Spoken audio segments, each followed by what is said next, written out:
Hey, welcome to the show, Leading and Growing Your Real Estate Business. This is Coach James Short, aka Shorty. And this is a show for those within the real estate industry wanting to lead and grow their real estate business.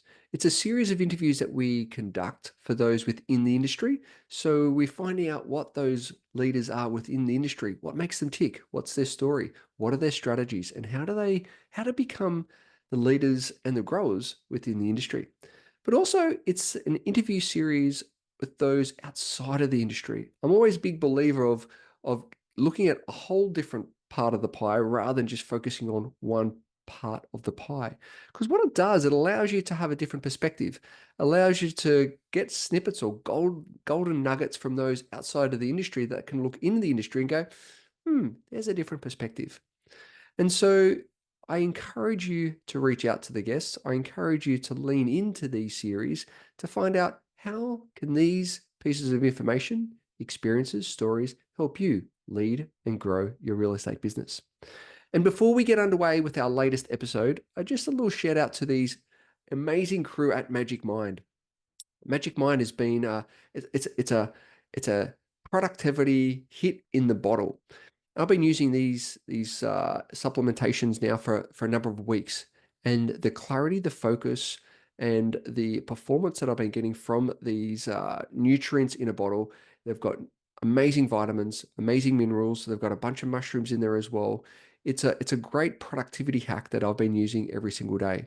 So if you want to try it out, head on over to www.magicmind.com/James Short, and you'll be able to get amazing discounts when you subscribe and when you try the product. And at the checkout, simply add in James Short 20 to get your discount. So head on over, Magic Mind, productivity in a bottle. Oh, I love it. Now, on with the show. I'm excited, ladies and gentlemen, because we have an amazing guest for today on our show, Leading and Growing Your Real Estate Business. Saurabh Jain is a seasoned leader in the intersection of technology and healthcare, currently serving as the CEO of Opyl, a pioneer publicly listed company at the forefront of AI-assisted technologies for the biopharma and clinical research sectors. With a vision centered on leveraging AI to enhance clinical design, development, and delivery, he spearheads Opyl's mission to empowering leading biopharma and health organizations with innovative solutions and expert guidance.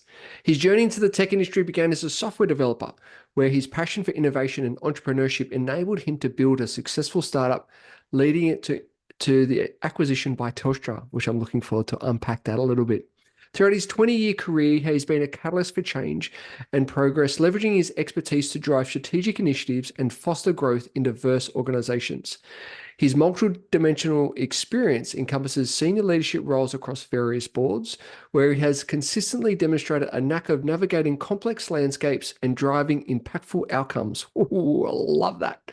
With a track record of success, a passion for innovation, and an unwavering dedication to advancing healthcare through technology, he stands as a visionary leader poised to shape the future of AI-assisted healthcare solutions at Opyl and beyond. This year, which I'm excited to talk about, Saurabh is launching his own Airbnb business in Sydney's affluent suburb of Vaucluse. Saurabh, thank you so much for being on the show. I know you're a busy man, and it's an honor and a privilege to have you. Welcome. Thank you, and thanks for that very kind intro. That's so good, so good.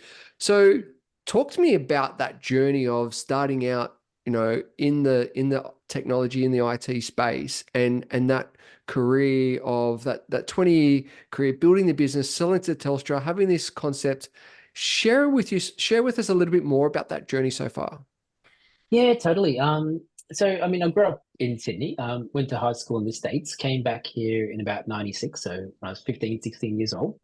Um, so if you cast your mind back to then, that's like when the internet first boomed. Um, and in Australia, we still had dial-up. We were paying like $5 an hour to Aussie Mail or to Telstra. Me, 10th grade high school holidays, thought, look, there has to be a market here. And I've come from an entrepreneurial family. Yeah, so borrowed 4 or 5 grand from my parents and set up an internet service provider in my bedroom. Love it. So ran that through high school, ran that through uni, had a dozen employees, 2,500 customers, had a shop front. Um, then around third year uni, that's when Big Pond had first started, so 2000, 2001. And that's when ADSL had first started to come across, if you cast your mind back to then. Um, and it was going to cost like 18 million bucks in exchange to actually go from dial-up 56K to ADSL. And I was like a 20-year-old, 20, I might have been 21 by that time. So Telstra were paying like insane multiples of revenue back then for businesses like ours. So that was it, sold off to them. Um, Fantastic. and then kind of wasn't really sure what to do next, kind of fumbled around for a couple of months, got back into uni because I was still doing a software engineering degree that needed a bit more love and care. And then I spent about 10 years in tech sales, software sales, through two or three different companies. Then I got into more the property space. So I spent about 15 years more in the prop tech space. So a soft FM company called Converger, then Cushman Wakefield, if you've come across them. So I was their CIO for Australia, New Zealand, and then I did their tech across about 52 countries around the world. Um, and then after one more step in the middle, got my dream job. I was the CEO of a publicly listed prop tech business. Um, and there is nothing cooler than doing that. And that was great. I was there for 5 years, CEO for three. Grew it from about a $20 million business to about a $100 million business. Wow. Um, and then had the lifestyle change. Wife and I, we had two lovely twins, which are now almost 3 years old. So this was about 3 years ago. Um, and you can't be a dad of twins, or probably like a really engaged dad of twins, and work full time and travel 2 weeks a month. Um, so throughout that entire journey, and there might be a cultural thing, but I've always invested in property. Like that's been my thing. So invested in properties, I kind of did okay out of that. The original plan was to sell out of Urban Eyes, a $100 million business by then, and not work anymore. My wife didn't believe me. I believed myself, but my wife didn't believe me. Um, and so what I've done now is I'm on about half a dozen company boards. Um, I'm the exec chairman of Opyl, TrialKey, the medtech platform, but mostly they're around like the property, the FM kind of space, facilities management kind of space. I do like an interim CEO gig once a year, and I'm a bit of a meditator. That's my thing. So I get lots of time to go off and do little meditation courses. Oh, That's a bit of a summary of the beautiful. I yeah, love that. I love that. And there's so many things I want to unpack around that. mm, Obviously, with being the engaging dad, meditating, but also yeah. looking at as a leader within those businesses. And I Mm. just want to start there as that leadership of growing those business, being having that trajectory of all those business. What have you noticed as the biggest change in that, I guess, prop tech space for leadership and guiding those businesses? Oh, look, I think what it is so often for those businesses, I end up being on the board. So you end up almost becoming like a mentor for the chair. So a mentor for the CEO or for the founder. And what I think is like often when we start a business, we think it's about the product market fit or pricing or all that kind of stuff. But all that is so secondary. Mm. The primary thing is like, do you have like a really good founder? Do you have a good founder pairing? Someone who knows a lot about the domain, someone who's great at sales and marketing or tech or whichever side of things.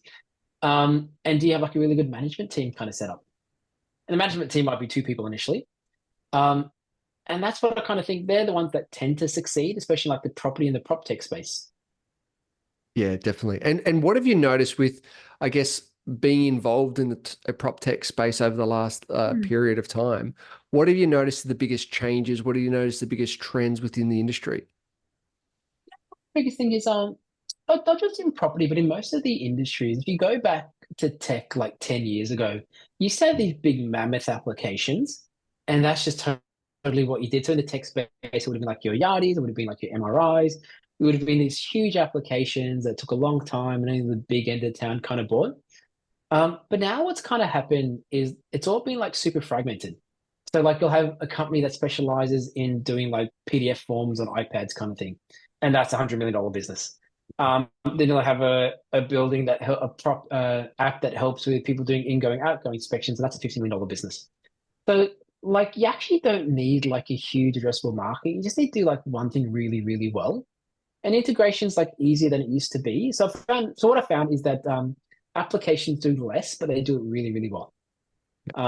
It's like if you ask someone 10 years ago, hey, Instagram, it's an app to share photos. Is that going to add enough value to the world? Like you actually, oh, that's not enough, right? You got to do I, more than photo. You got to do a lot more, but that's kind of what's happened across most of the world now, and especially in prop tech as well. And I think that's a really good point, both for like a product based, but also service based. And particularly, so Mm. many people think that they've got to offer everything and everything to everyone. But Yeah, when you're honing in on a niche and getting really clear of what's that problem that you yeah, solve, yep, and just jumping straight into that problem and solving that to the best of anyone out there, that takes it into 10, 20, $100 million business because you're solving a really big problem for someone. totally. And you might be solving a very small problem for someone, but you'll be solving it like really well. Mm. And you'll have case studies, know the industry, the tech will be like super sorted for that kind of unique kind of use case. And then you'll just be known, and everyone will pay you $10 a month. There'll be a lot of people that will pay you that money, and then kind of slowly over time, you'll own that space. And then one of the companies that do other stuff that are quite allied to you will eventually want to buy you because they'll add you to their suite. And that's what we've found, particularly in the prop tech space, in Australia, by looking at, there are some bigger organizations that just go, yep, cool, I'll buy you, I'll buy you, I'll Yep. buy you. And their umbrella or their suite of products is just Yeah. acquisitions, which is Yep. totally what you just mentioned. Yeah. So I mean, that's what MRI are doing. They're buying every single tech platform they possibly can. I think Yardi's trying to do some of that kind of stuff. Probably not as successful and not as much here in Australia. But that is so the play, right? Buy all these platforms, integrate them loosely, sometimes a bit more, sometimes a bit less, often a bit less, and try to upsell to your existing customers, push their prices up, and lock them in for a bit longer. Yeah, totally, totally. Let's go a little bit sideways and talk about meditation. Hmm. Love to. How did you get into it? What's the benefit? What's your process? Sadly. So I first did it. I was probably like 22, 23 at the time. Like I'm Indian, so like you're supposed to be good at meditating. Like that's supposed to be part of our culture. But no one ever taught me, no one ever learned. And I was Googling one day and I was like, oh, meditation course. And I Googled, I'm in Sydney, so meditation course, Blue Mountains. And I found one and it was free. And I signed up for this 10-day silent meditation course. Um, Horrible, horrendous experience. Straight in there. I don't know why I went the second time, but I'm so glad that I did. Yeah. Um, So now, because I tend not to work full time, except when I'm doing like these interim CEO gigs. So, like in the last year, I've probably done about 100 odd days of meditation. I'll do my 2,000 hours a year kind of thing. I've done my 10,000 hours all up. So I'm kind of getting into the groove of it. Nice. Um, but it's one of those things like you need to like completely immerse yourself. It's like if you want to be like a runner, right? You just got to do it every day. Like there is no other way about it. Yeah, fantastic. And so talk to me about that, the Vipassana experience of the silent You know the retreat, one? right? Yeah, I know the Yeah. one, bro. You know, yeah. What did you take from that? What was the big big learnings from those experiences? Um, so recent Vipassana one was a 45-day course that I did. So it's 45 days, no reading, no writing, no talking, no interaction with the outside world. So the way it works, so have you done a 10-day course yourself? You know I the have gig? I know the gig. I haven't personally done it. I've done 2 days, but I Okay. haven't done the 10 days. But yeah, know Okay, of go them. do the 10 days at some point. So the first 15 days is you just learn how to quiet the mind down. Like with most people, like the mind is like constantly chatting to you. Um, so I've not heard my internal discourse for like years. Like my mind actually doesn't talk to me. And I actually didn't know that that was a totally optional thing to actually have a mind that doesn't talk to you. Um, so the benefit and non-meditators call it concentration, but that's a bad translation. You kind of experience the unification of the mind, where every part of your mind can focus on a single topic. So even when I was the CEO of Urbanize, that prop tech business, I'd still do 30 days a year, like in 10-day courses every year. Because I find just having a sharper mind actually makes you better at whatever it is that you're trying to do in life. Um, that's only like the first one third. Then the second two thirds is it's kind of loosely translated to purify the mind. So you know how we accrue damage throughout our lives, right? Yeah. Like, you'll be upset at something your mother-in-law said like 20 years ago. Still You're holding on still to it. for some, you're still holding on to it, and she might have passed away 18 years ago, but Yeah. not Yep. she's Still gone. creating a story around it. And it kind of gets stuck in this horrendous loop in your mind.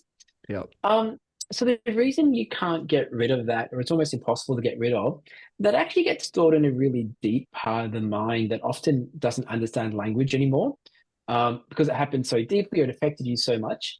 So a lot of those problems in life you can't talk your way out of. Like therapy helps for parts of memory that is still in a part that you can vocally access, but memories that get locked into the part of the mind that you can't, which is very, very deep, but is totally there. That's what this meditation technique does. It pulls it out. You deal with it. You got to relive the experience again, and then you're freed of it.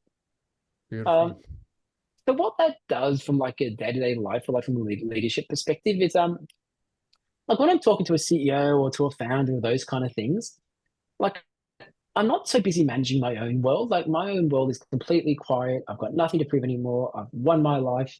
It's not about me. I can actually take the time to understand them and why are they the way they are and why are they acting like that and why do they say that? And I can kind of process those thoughts really, really quickly because I've kind of freed myself up from all the cognitive load of worrying about myself. I love that because that's so important. When I see a lot of the time people have conversations, is someone is talking and the other person is trying to think of a rebuttal or think of a comeback or Mm, think of how has it affected them, rather than actually just sitting and observing and listening and taking yeah, it all in, not just the words, but as a whole sensory experience. It's yeah. I love that. Hey guys, just a little side note here. How's it going? Are you on track this year? I know that sometimes this part of the year we can feel like we're in a bit of a grind, a bit of in the trenches. Are you on track from the original plans that you set out for the rest of this year? What I've realized is that between with this time of year, we get so distracted and we've got trying to chase so many shiny balls and go down so many rabbit holes. And that's why I created a program called the 90. It's a framework that actually allows you to achieve more in 90 days than ever before. Some of the feedback that we've got from some of the people that have used the process, the 90, is that they've achieved more in 90 days than the whole previous year. So if you'd like to have the tools, have the techniques, have the framework on the 90, so you and your team can achieve more in 90 days than ever before. What it does, and it impacts you of how to get clear, what you need to do, and who you need to be to show up in order to achieve the things you want to achieve over the next 90 days. Simply head over to jamesshort.com.au, click on join the waitlist, fill in your details, and one of the team members will be in touch and take you through the 90 framework. On with the show. Yeah. And when you're busy thinking about your reply, one thing is you're not really listening to the person, but you're right, you're missing out on so many cues, the way their eyes are twitching, the way the way their mouth is moving and all that stuff, because you're using your mind space to think about your next sentence. Um, when actually, by the way, FYI, you actually don't need to do that. You don't need to plan sentences out. The mind just does it by itself. So simple example, like when you start a sentence, you actually don't know how you're going to finish it, but somehow you can say a complete sentence and get to a logical end, right? So you actually cognitively do something you actually don't need to cognitively do. Yes. I love that. That is so powerful because yeah, you don't think about the end of the sentence. You just you start the sentence and it just goes on an automatic Hmm, because you're tapping into that aspects of yourself where you've got an idea of where you want to take it, but it just comes out, doesn't it? definitely does, yeah. So The good. mind's a powerful. Hmm. Yeah, so true. Talk to me about the Airbnb business. How did that come about? What's the plan? Where did that all come from? Yeah, well, it's not so much a business. It's more of So one of the properties my wife and I bought, absolute dream house, on the water in Vaucluse. Bought it middle of COVID, so price has gone a bit crazy, so I didn't get a great deal, which kind of sucks, but it's gone up now anyway. So what I've decided to do is was rented out. We've actually converted it to an Airbnb. Um, and one of the things, so I've got a fairly large property portfolio, and I've kind of set myself up with all these virtual assistants. I've got about four full-time assistants that organize various aspects of my life. One does more my calendar, more my scheduling. One does all my admin stuff. One I've got actually now managing my property portfolio for me. And I'm slowly, so they're all based up in the Philippines. So yeah, I mean, it's only a single property. It's only been around for a month. It's had every single day it's been tenanted. So far, so good. It's So yeah, working, just right? gotta, yeah, it works. I make more money off this than I do from renting it. So, um, I feel sorry for renters because Airbnb are like so lucrative if you do it well. So actually, one by one, I'll probably take all my major properties off long-term leases and then move them into Airbnbs because it just kind of ends up being a better financial outcome. Like, so true. I've got a mate of mine that has done exactly that. He's got a bunch of Mm. properties in his portfolio, and he's taken half a dozen of them now into the Airbnb model, which is completely transferring his return on investment. So yeah, it's a Mm. great idea, great concept. I want to talk about Mm. AI and the project that you're working on at the moment, and because obviously doing some research around that, it's a huge opportunity for the biopharma and the medical Yeah. industry. How did that come about? Where was that idea and concept come from? Yeah, totally. So I'm the chair of a company called Opal, so we're publicly listed. The product that we take to market is a product called TrialKey. And basically it predicts the outcome of clinical trials. And it gets it right 90% of the time, which is like super crazy, not really credible, but it somehow does. So what the founder did about 3.5 years ago, his background, he actually started off in sports betting. So in sports betting, there's a whole bunch of variables as an outcome, and he's a data scientist. And he was like, well, what variables lead to that outcome? Had a huge business, did really, really well out of that. And then he got involved in this clinical trials business, and then he did the same there. So really simply, you get 350,000 clinical trials. You build like a chat GPT model that is really good at picking data off clinical trials. So what's the molecule? How many patients? What's the assignment method? What are the inclusion exclusion criteria? About 700 variables that we pick off a clinical trial. And then you know which ones succeeded and which ones failed and which ones are still in progress. And then you can figure out what variables lead to success for each phase and for each condition. Um, and based on that, this is 3 years and $25 million later, you can predict the outcome with about 90% accuracy. Wow. So we've really bet the farm on this. So this company, Opal, had another division that did clinical trial recruitment. So we sold that off last month. So that's completely gone. So we're pre-revenue. Only launched the product about 2 months ago. So still getting our first set of customers now. And we're kind of hoping we can make a good go of this. That's phenomenal. And obviously it's like it makes sense. Like Hmm. they've got all this data, you got the AI just mixing together and it yeah, that's phenomenal. Because the other analogy I'll give is like the reason the Renaissance happened like 400 or 500 years ago is you've heard the concept of Renaissance men. Yes. Yeah, so for those who don't know, so basically it's someone that knew everything about everything, which you actually totally could in those days. You could be like an expert in maths and science and Bible studies and astronomy and astrology and all those kind of things and be a complete polymath. Um, but as the amount of knowledge in the world increased, that actually became impossible because there's actually so much more to know. The same happened in the medical space. And the insight that we figured out at TrialKey was all the knowledge about how humanity interacts with drugs and devices actually totally already exists and is totally known, except there are these 360,000 clinical trials that have been run over the last 20 years. And now with AI and all that kind of cool tech that's come together, for like the first time ever, you can actually have that in like a single model. It's almost like a Renaissance man that knows everything about medicine. And it is properly creepy, the kind of predictions that you can make out of that. Wow. Wow. And it just makes sense. Absolutely makes Hmm. sense. On the show, we have our 60-second quiz to find out a little bit more about our guest. Are you willing to play? Yeah, totally. Oh, of All right. course. Ah, fantastic. All right, here we There go. wasn't a choice, Favorite. right? Yeah, I know.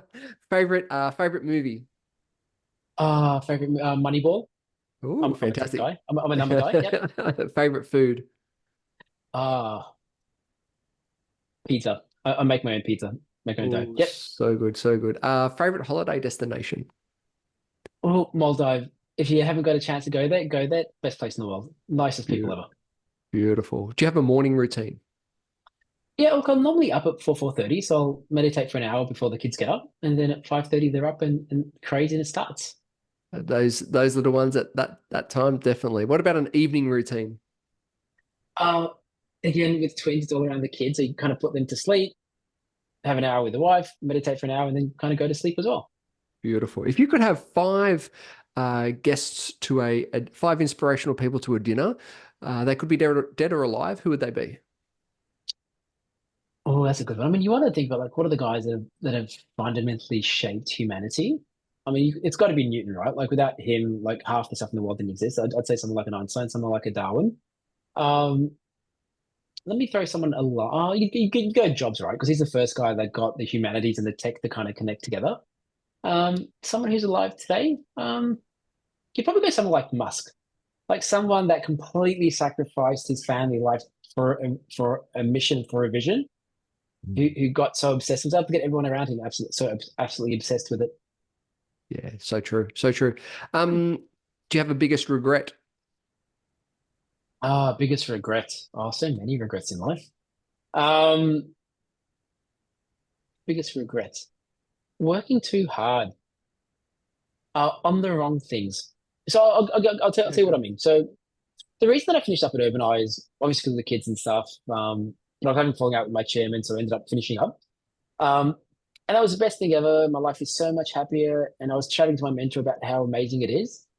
And he asked me that really piercing question is like, if that didn't happen to you, would you have had the insight to do it yourself? I'm like, no. I should have quit like a year earlier and and had another year for myself. Yeah, nice, nice. Mm. If you were prime minister for the day, what's one thing that you would change? Oh, we tax our people way too much. Because the reality is, like most of the prop tech businesses, all the founders that do well, they'll move up to Hong Kong and to Dubai, right? Because they want to make sure their profits get taxed there.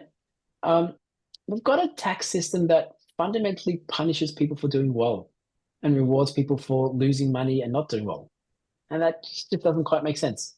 It doesn't make sense at all, does it? It's like Mm. yeah, counterintuitive. What's your best piece of advice? Best piece of advice. Figure out what you can do in the world better than anybody else and only do that. That's powerful. I love that. What's coming up for you? What's on the horizon over the next 12 to 24 months? Yeah, so the big thing right now is we're looking for a chief revenue officer to take over a lot of the sales side of TrialKey. So we've just started recruiting for that. I'm on like 6 company boards. So it's like a prop tech business, commercial real estate broker, a not-for-profit, a trades business, um, a, a robotics business, a software dev, SecOps, DevOps. So just kind of helping those CEOs kind of go through their journeys. Well, my wife and I we go on holidays every 4 or 5 times a year. I've got my next 45-day course end of this year. So yeah, just standard life really. So just standard. That's so good. How can the audience follow your journey, get in contact, find out more about you? What's the best place? Totally. Probably the easiest place is just through my LinkedIn profile, and I'm sure you'll drop that in the show notes as well. Yeah, definitely. So I really appreciate your time, your experience, your knowledge, and your energy for today. And thank you for being on the show. Mate, absolute pleasure.